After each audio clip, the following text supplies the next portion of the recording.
Hello, I'm Grant Lindeberg. Welcome to Pushing Cardboard. Today we're going to have a look at Stalingrad. Verdun on the Volga, an area impulse game by Mike Ranella from his company Last Stand Games. I think that's his own self-published publishing company. I'm not sure, but it's a terrific game, and we're going to take a bit of a dive into it. Area impulse games have long been a favorite of mine. The very first one, Storm over Arnhem, seen here in its boxed version, it came in both a. I can't remember if it was the box came first and then the folio a few years later, or vice versa. I think it's actually the box came first and the folio later, but I might have that all mixed up. Anyway, this was the very first Area Impulse game. It was designed by Courtney Allen, who also was the designer of Upfront. So, Courtney Allen may well be my very favorite war game designer, if only for inventing Area Impulse games and Upfront. That's quite a 1-2 punch for anybody's legacy, I'd say. Anyway, Storm over Arnhem, that was the first one, and it was a big. It was a bit of a revelation in wargaming at the time. It really changed it was a really big change from the classic hex encounter I-Go-You-Go system that we'd seen before. I mean, we're all familiar with the hex maps and the counters, but in this new Area Impulse system, instead of a hex map, it was an area map. So the areas were irregularly shaped. You could move one to the next, but not very far. But the other thing was the even bigger change was the impulse system. In the original sort of classic Avalon Hill I-Go-You-Go hex encounter games, basically I take all my units, move them, attack you, then you take all your units, move them, attack me. That's the end of a turn. Turn 2, I do the same thing back and forth. So in a big game, there's a lot of, I do 100 units and then attack you, then you move 100 units, attack. There's a lot of downtime. This Area Impulse system made the game much more, not exactly interactive. That came a little later, maybe, with some of the games that had opportunity fire. I guess they were more interactive. But this was, the turns were more fully integrated in that it was still sort of I-Go-You-Go, but on a much smaller scale in a way, in that when it's my impulse, I can take all the units in one area, activate them, move them, attack you. Then it's your impulse. You take all the units in any one of your areas, activate them, move them, and or have combat with them, and then back to me for my next impulse. In the original Storm over Arnhem, the way this worked was, as I said, I would move one group and move an attack with them. Then they would flip to their spent side. Then you would choose some of one area's worth of your units, move and or attack me, flip them to their spent side. And the combat values on the spent side were a little worse than the combat values on the front side. So if you managed to attack with use your fresh units to attack some of his spent units, you were more likely to get a good result. Basically, the basics of combat then were you'd add up your combat points versus his defense points. Then you both roll dice, add your dice total to your attack points and your defense points, and if the defender's total was higher, the attack was repulsed, he goes back. But if the attacker's amount was higher, you take the difference between the two, and the defender had to soak off that many casualty points, either by eliminating units or flipping them to spent, or flipping them to spent and retreating them, maybe, depending on how many points he had to retreat. And that was the basics. I would do an area, you would do an area, back and forth until neither of us had any areas we wanted to use or could use. Maybe all the units were spent. then that was the end of a turn. All the spent units got turned back onto their fresh side, and away we go again. That was the same, basically the same system that they used for Thunder at Casino, which was the next game. And then the third game in the series, these were all by Avalon Hill, was Turning Point Stalingrad, and this was by Don Greenwood, who was running Avalon Hill at the time, and he had a couple of twists that he added to the game, and one was that the units, when they were flipped to their spent side, it wasn't automatic that they came back in the very next turns. It could take 1 to 4 turns before they would come back, depending on the nature of the combat or the movement that they'd been in, and whether they'd been victorious or if they'd been defeated in that little bit of a battle or not. So that was really interesting. I really liked that about that game. That didn't really catch on, but it was a very interesting little mechanic. What did really catch on though was Don Greenwood invented this thing he called the sunset rule, wherein you never knew when a turn was going to end. I would go, you would go, then we go to the next impulse. I would go, you would go. But on your first die roll of every turn, your first attack, whatever you rolled, 2 dice, if the sum of those 2 dice without any modifiers, it was less than whatever the impulse number we were on, that meant that's the last impulse, and then we go on to the next turn after that. So when the impulse is at 1, obviously that can't end there. 2, it can't end there. But from 3 on, the higher it goes, the more likely the impulse is going to be the last impulse, and you're going to go to the next day. So that sunset roll really put at the higher the impulse goes, the more it puts pressure on you to make sure you're getting done the things you want to get done that turn. If there's an attack you really need to make, you better make it, because you might not get another chance. You might not get to the time to move all the units in to attack with it you wanted to.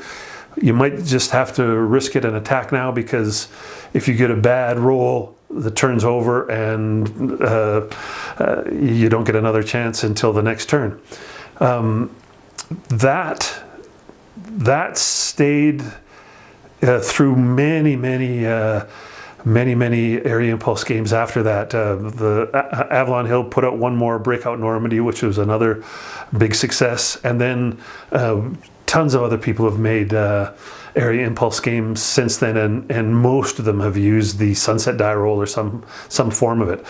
Mike Ranella, who designed the game we're going to talk about today, he uses it in Turning Point Stalingrad for sure.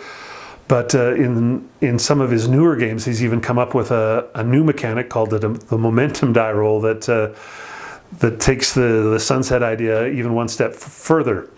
One thing that's different about Verdun on the Volga that's not the same as the Turning Point Stalingrad is, or any of these early games, is the counters are still two-sided, but rather than being a fresh and a spent side, it's a fresh side and then a step loss side, and your counters don't all go back to fresh at the end of a turn.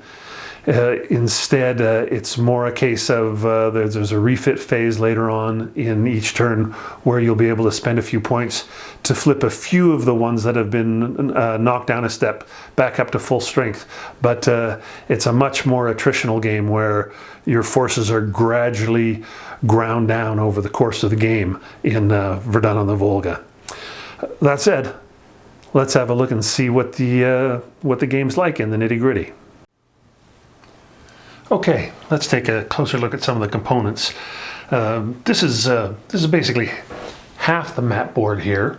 It extends equally as far in that direction. There's another half. They're mounted map boards, as you might expect with a Stalingrad game. It's a long wide map board rather than a more of a square or a square or a tall shape with the Volga along the bottom. We'll take we'll look at that a bit more in a minute.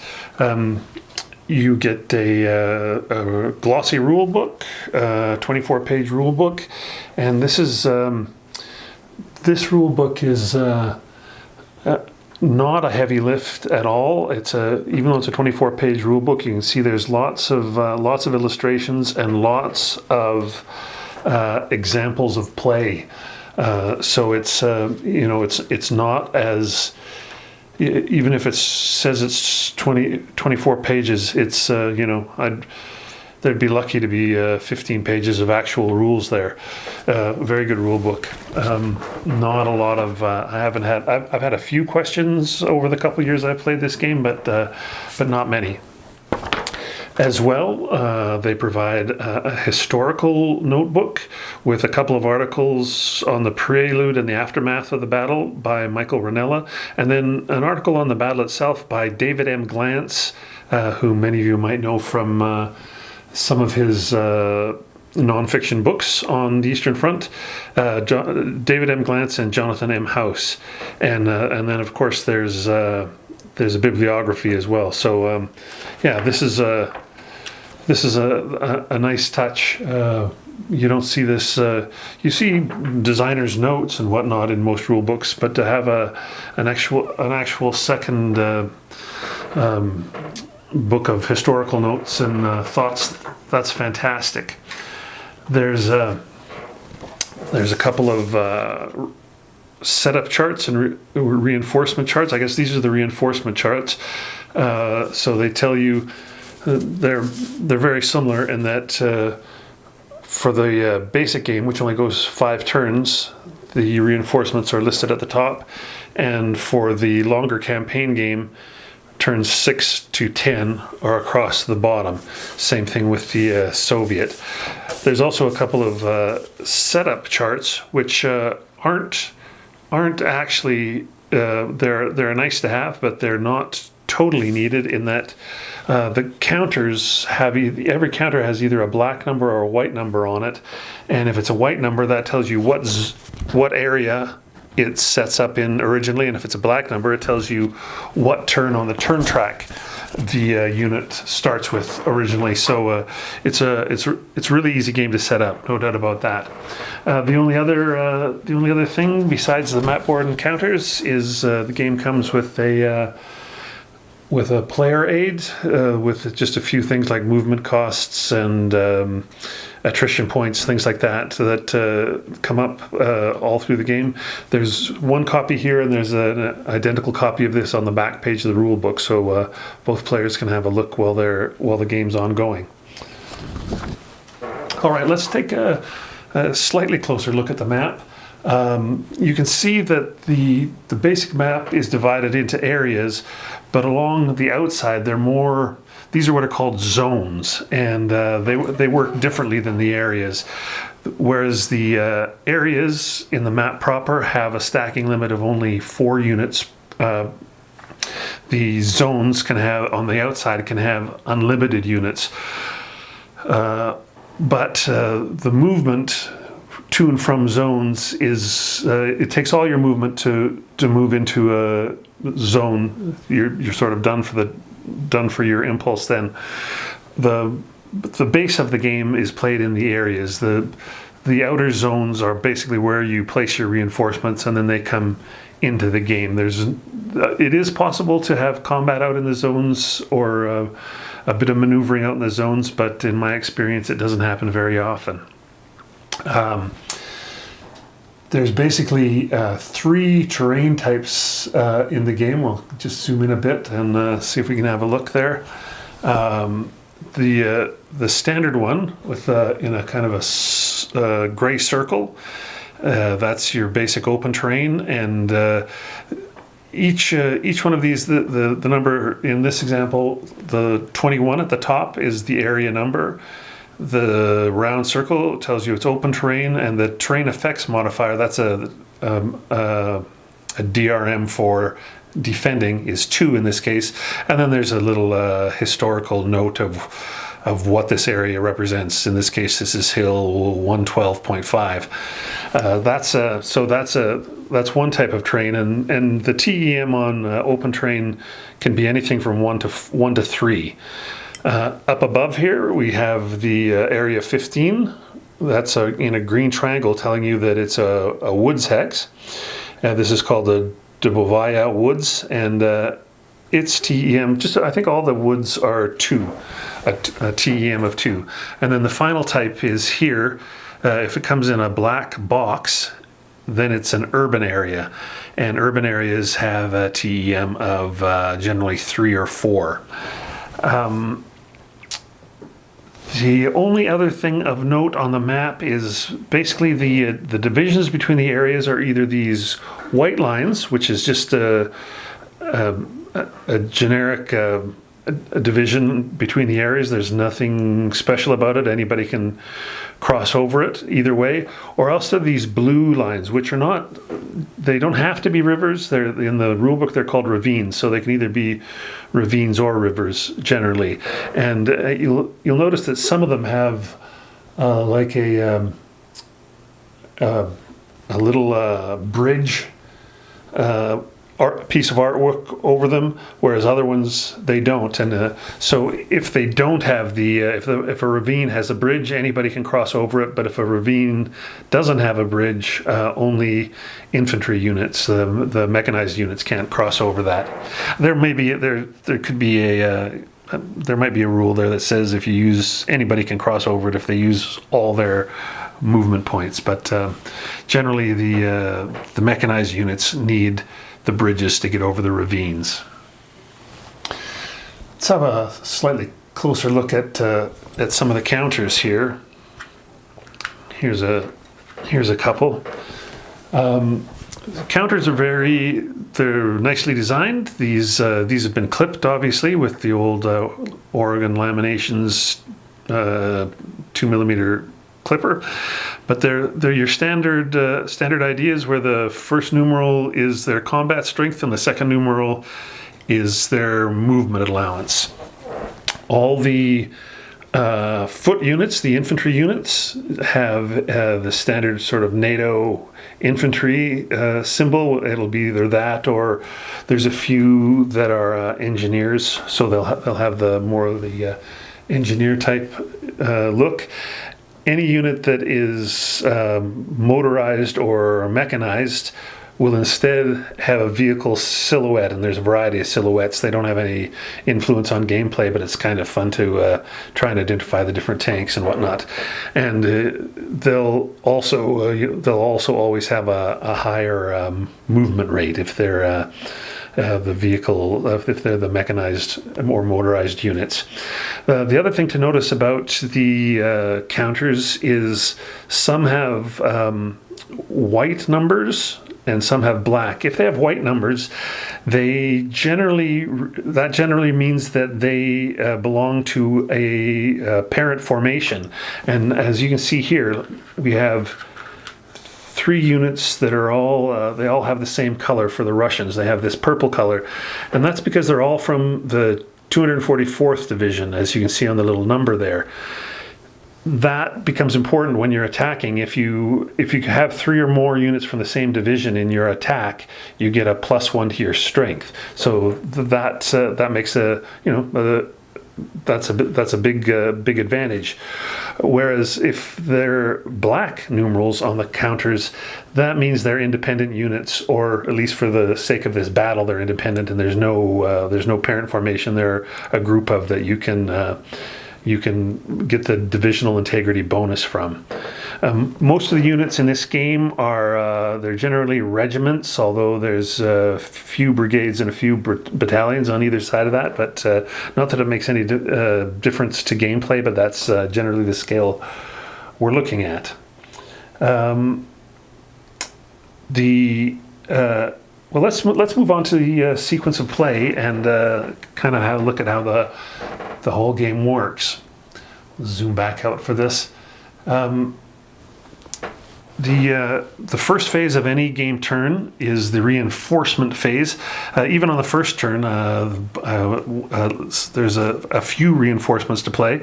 As I mentioned earlier, the reinforcements either start in the Russians start in this on this side of the Volga, and the Germans come in the zones across the other side of the board there. The main part of the game is the maneuvers phase, and that's where you can move or initiate combat. When it's your impulse, you select one area and you activate all your units in that area, and then you determine if you're going to do an assault impulse or a non-assault impulse. The assault impulse is the more regular one where you can move and have combat. You can also do things like build forts or clear rubble. But if you want to do a non-assault impulse, that's a non-combat type impulse where you can do a lot of moving of more counters, not just a single area, as long as they don't move into any of your opponent's controlled areas. But the most of the game is played during the maneuvers phase with assault impulses. After both sides are done with all their impulses, you go from the day to the night, do the impulses over again. And then once the night is done, there's a refit phase before we move on to the next turn. And in the refit phase, you'll see that counters are dual-sided, so they're two-step counters. And as they take losses, they first go to lose a step, and then they're eliminated. So during the refit phase, that's when you can each side can add a few steps back. Not many. You'll see that this game is a game of grinding attrition, and you lose a lot more steps than you can ever gain back. Movement. Movement is fairly simple in this game. Generally it costs let's take this guy out of here. It takes a single movement point to move from area to area. If you move, say these guys were here. If you move into an area that's adjacent to the enemy, instead of costing 1, it costs 2. If you move from here into where there's fresh enemies, it costs 4. Although if these 2 were both spent, if everybody in that area was spent, moving in would cost 3. And that's basically it for movement, other than the fact that, as I said, mechanized units have to use the bridges to cross the ravines. That's about all there is to it. The big bonus in movement is in the daylight impulses for the German. They are allowed what the rules call combined operations, meaning they'll be able to activate and move 2 different areas. So they could move. Say they were like this, they could move these guys in here and these guys in here, and do that sequentially, or they could move 2 from here and 2 from here and attack there. Either one of those moves would be fine with the combined operations rules. It's a big bonus to the German in the daylight impulses.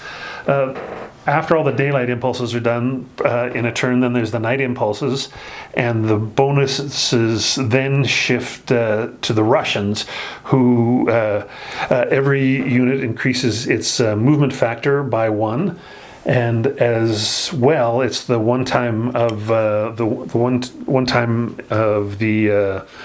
when the Russians can bring units, ferry them across the Volga, and get them into the battle.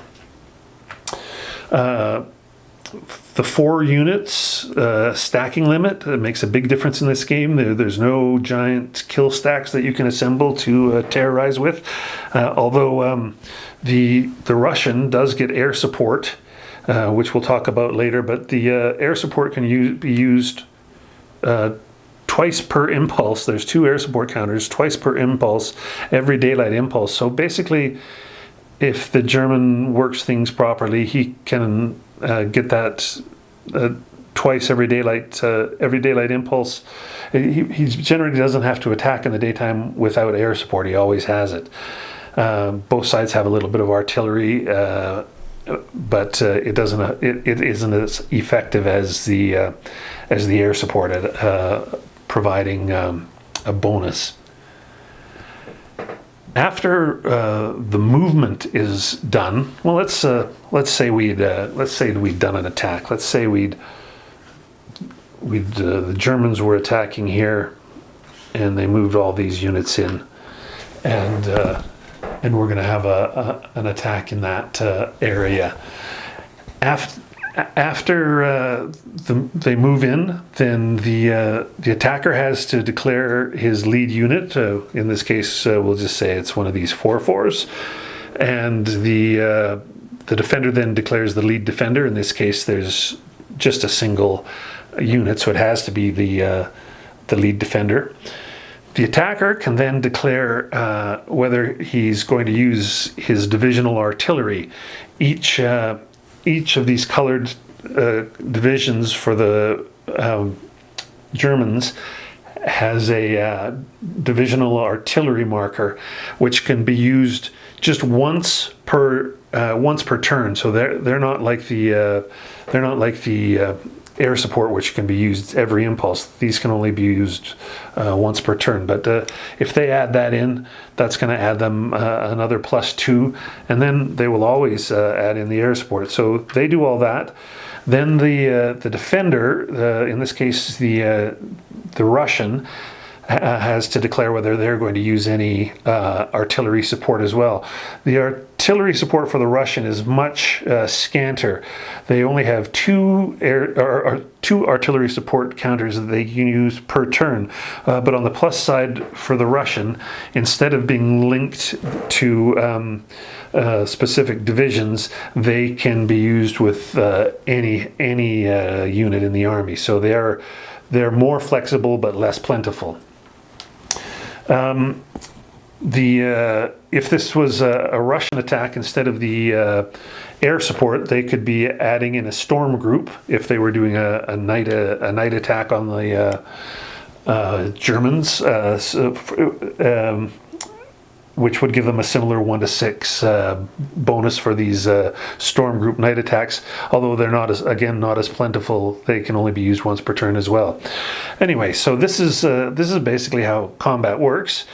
All the units and all the extras are declared, and then you basically add up the factors. But the factors work like this: you take the lead unit, in this case a 4, add 1 for each supporting unit, so 4, 5, 6, 7. If you have at least 3 units from the same division, add 1, so 7, so +1 is 8. You get 2 for the artillery. Then you roll a dice to see what you get for the air support. So in this case, a 4. So we had 8, 9, 10, and 4 is 14. So we start with 14 is the attack value. Now this is a very overwhelming attack, obviously. The defense similarly takes their lead defender, and they add one more for each unit they have. They don't have any here. And then plus they add the terrain effects value. So here they get another 2, so they'd have 4. And if there was rubble or fortifications, they'd get more for that. But the poor Russians in this attack, they're only going to get they're going to start with a defense value of 4. So basically it's a 14 versus 4. Then each side rolls their dice, and the Russians would add their dice to their initial total, so 4 plus 3, they're going to have a defense total of 7. The Germans had, I think it was 14 plus 9 is 22. So there's a big discrepancy. They're going to wipe out the Russians in this attack, but that's all right, because that's going to lead to an overrun, which is worth showing you as well. If the totals were closer, basically not enough to wipe out the Russians, you take the difference between the two totals, and that'll give you sort of a number of attrition points that the defender would have to suffer. If you eliminate a full strength unit, that's 3 points. If you eliminate a spent unit, or if you eliminate a spent unit, that's 2 points. If you flip a unit, that's 2 points. If you retreat a spent unit, that's another point. So those can add up, and then you might end up with still some units left that didn't have to retreat, so that you manage to still contest the area. But in this case, this unit is eliminated with many points spared. So the Germans would then be able to declare an overrun and move one more area. And let's say they do. When you declare an overrun, you get to take your artillery support and your air support with you, which is great.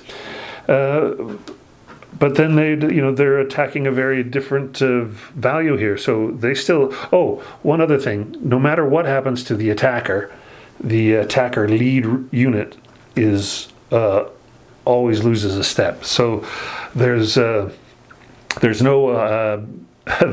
there's no attacking without consequences. So there's always a bit of attrition no matter what. Now, before we go on to the overrun, I should say, if that had been a different amount that was closer, and the Russians had got a great roll and managed to have a higher total than the attacking Germans, then all of the attacking units would have lost a step and had to go back where they attacked from. If the two totals were exactly equal, then the lead attacking unit, and the lead defending unit both lose a step, but all the units end up staying in the area, and it becomes what's called a contested area. Okay, so this is but say you can just sort of see this. We can see that we're going to attack into this, overrun into this, the radio station, Area 22. Well, now the Germans declare a different 4-4 as their lead attacker. They still have 4, 5, 6, 7, 7 points up front. +1 for the divisional integrity is 8, plus the 2 for their support. Artillery support, so they have 10 plus their air and then their dice. But this time, the Russians will have 2 +1 for each of these, 3, 4. There's no divisional integrity on defense the way there is on offense, I believe. I'm pretty sure that's it. But they, of course, now get the +3 here. So it's 2, 3, 4, and 3 is 7. So last time it was 14-4. This time it's 14-7. We'll find out what the air support is. Air support is 3 this time. So let's see, what was that? It was 4, 5, 6, 7, 8, 9, 10. So now we're at 13. 13 for the attacker. Yeah, sorry, not 14. 13 for the attacker with the air support counted in, and then we roll, each side rolls. So it's 13-7. The attacker rolls 5, so 18-7. And the defender rolls 8, so 18-15. So this time, the total difference is only 3. So the defender here would have a few options, and they could simply flip all three, because you get one point per flip, or you could flip 2 and retreat 1, and that would take up all 3 attrition points as well. So you have a few options on how you deal with losses when you're when you're the defender. So that would be the end of that attack, no matter what. The artillery would be spent for the turn, but the air support, that would just be it would just be used for this impulse, and then it would go back for the attacker's next impulse. And then of course because the German gets a second attack because of combined operations, he has a second air support marker that he'll be able to use for that attack. Here we see the impulse track. This is the victory point track. This is the impulse track, and each turn starts with a Russian impulse, and then a German impulse, then a Russian impulse, a German impulse, Russian impulse, German impulse, etc., until we run out of day impulses, and then we switch to night impulses. And again we start with Russian impulses, German impulses, Russian impulses, German impulses. The way you determine when you're done the day or the night is whenever the German makes his first attack of any impulse, whatever his unmodified dice roll is, if it's less than whatever impulse we're on, of course on impulse 1 that could never be true, but if it was, say we were on impulse 7 here, and he rolled a 5, that would mean that's the last day impulse, and then when we're done, we're going to switch to night impulses. If we were on the 5 or if we're on the 4 and he rolled a 5, it's higher than the impulse number, so he'll keep going. After the Germans finished his impulse, we'll move it up to 5, and then the Soviet will have their impulse, and the German will have another impulse, and he'll get to roll again. If he happens to roll exactly the number of what the impulse is, we keep going, but the Germans, it will change from being an attack impulse to what's called a logistical pause. And during logistical pauses, the German can keep moving troops around, but he can no longer do assault impulses where he can attack. So he has to wait until either we get to night, or if he's lucky enough to roll exactly the number again, then the logistical pause will end. But that's how the impulse track works. You do a bunch of day impulses, finally it switches to night impulses, and then when the night impulses are done, we move the turn track up one, first we do the refit phase, and then move the turn track up one. There's an advantage marker that can be used. It starts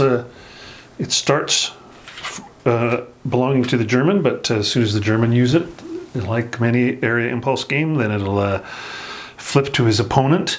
But it's not the same, just a quick re-roll of any dice roll like many of the other area impulse games. In this game, the advantage marker, it can, if you're on defense, it can be used to take a success and turn it into a stalemate, or so that you blunt the attack. Or if you're on offense and you were repulsed, you can use it to turn losing into a stalemate. So you don't get to re-roll and have another shot at winning, but whether on defense or offense, you can turn either one into a tie. It can also be used by the German to ignore the logistical pause die roll if you have that, or also you can use it to extend day or night. So if you'd rolled underneath the impulse and it was going to change from a day impulse to a night impulse, without re-rolling the dice, you could just say, yeah, I'm going to give up the advantage. We're not going to go to night quite yet.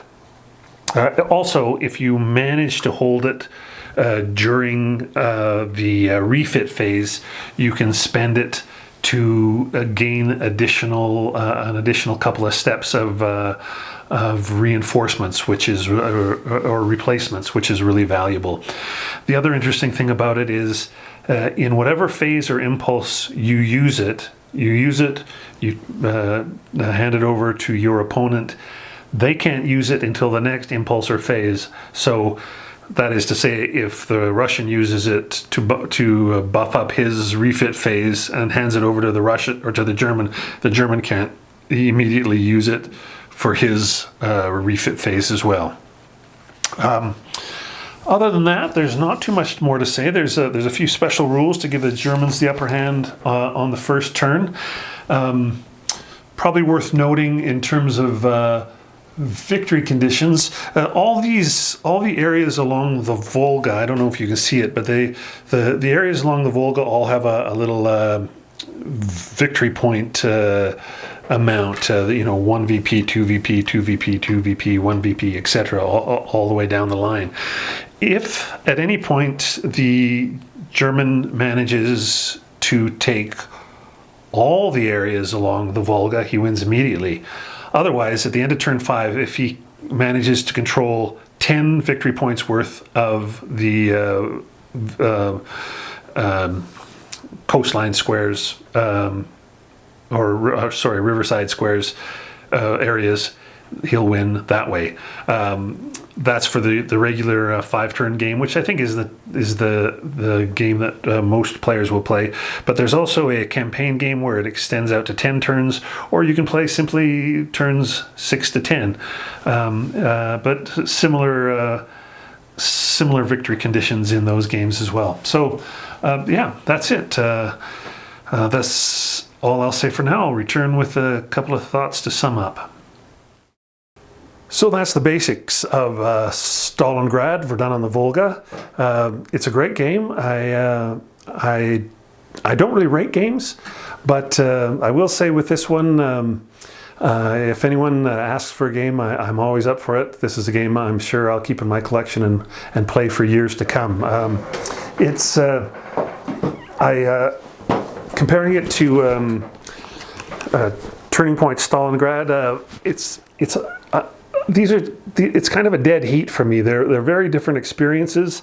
There's wild swings and plenty of fun in Turning Point Stalingrad that make me consistently want to play it as well. I never turned down a game of it either. With Verdun on the Volga, it's more a question of it's a kind of a grittier game. It's way more attrition based. The thing you never forget in Verdun on the Volga is every time you attack, no matter whether you're successful or not, your lead unit is going to lose a step. So by the later turns of the game, you're not able to refit all your units, and you're attacking with units that are already on their their second step. So you know that they're going to be they're going to be eliminated in the attack, but you're hoping the attack's going to go through. So there's no choosing between those two. I also have this one from MMP, Storm over Stalingrad, and this was an interesting game as well in that it added cards to the. You can see a couple here. It added cards to the equation, so it's an area impulse game that also adds a little bit of an element of. It's not a CDG, but it's maybe a card-assisted game. I would say that. I didn't enjoy that one as much as Verdun on the Volga and Turning Point Stalingrad. There was something about each turn just every turn felt like every attack felt like every other attack. I didn't, even with the addition of the cards, which was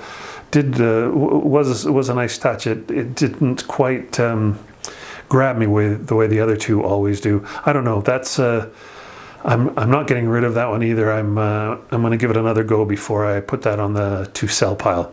But anyway, if you are looking for a game on Stalingrad, just the Battle of Stalingrad itself, not the wider operational scale, I would definitely recommend Stalingrad Verdun on the Volga. Get a copy. It's Last Stand Games is not a big publisher, so it can be hard to track down. But they're out there on the secondary market, on the Board Game Geek marketplace. You can find them there, or they might be even available for order still. I'm not sure if Micronella still has any copies for sale. But if you can find one, grab it. It's a great game. Thanks for listening. I'm Grant Lindenberg, and check us out at pushingcardboard.com. Or if you want to give some feedback, you can do it there, or you can get me on Twitter at cardboardpusher. Thanks again.